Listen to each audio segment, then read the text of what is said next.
இமாச்சல்ல ஒரு 19 வயசான ஒரு பொண்ணு, அந்த பொண்ணு தலித்ன்ற ஒரு காரணத்துக்காக காலேஜ்ல அந்த பொண்ணை மன ரீதியாவும் உடல் ரீதியாவும் துன்புறுத்தி இப்ப அந்த பொண்ணு இறந்தே போச்சு. எங்க நடந்திருக்குன்னா இமாச்சல்ல இருக்க தரம்சாலா அரசு கல்லூரியில தான் நடந்திருக்கு.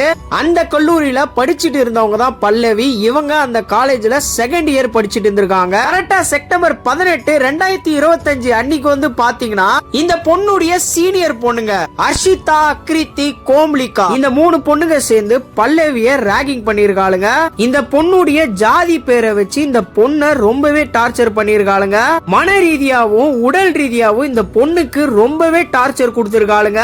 இங்க நடந்ததை நீ வெளில சொன்ன உன்னை கொன்னுடுவேன் அப்படின்னு சொல்லிட்டு பிளாக்மெயிலும் பண்ணிருக்காளுங்க. பல்லவிக்கு இந்த ஒரு கொடுமை மட்டும் நடக்கல. அதே காலேஜ்ல இருக்க ஒரு ப்ரொஃபசர், அவன் பேரு அசோக் குமார், அவன் பல்லவிக்கு தொடர்ந்து பாலியல் துன்புறுத்தல் கொடுத்துட்டு இருந்திருக்கான். இது எல்லாம் இந்த பொண்ணுடைய மனதை ரொம்பவே பாதிச்சிருக்கு. அதனால இந்த பொண்ணுக்கு தொடர்ந்து ஹாஸ்பிட்டல்ல சிகிச்சை எல்லாம் போயிட்டு இருந்திருக்கு. டிசம்பர் 26 2025 அந்த நாள்ல இந்த பொண்ணு இறந்தும் போறாங்க. இப்போ அந்த 3 சீனியர் பொண்ணுங்களை கைது பண்ணிருக்காங்க.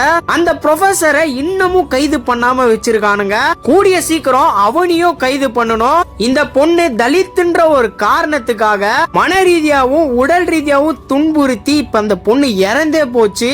நீங்க இத பத்தி என்ன நினைக்கிறீங்க அப்படின்னு சொல்லிட்டு உங்களுடைய கமெண்ட்ஸை கமெண்ட்ல சொல்லுங்க. மறக்காம என்ன ஃபாலோ பண்ணி கொஞ்சம் சப்போர்ட் பண்ணுங்க.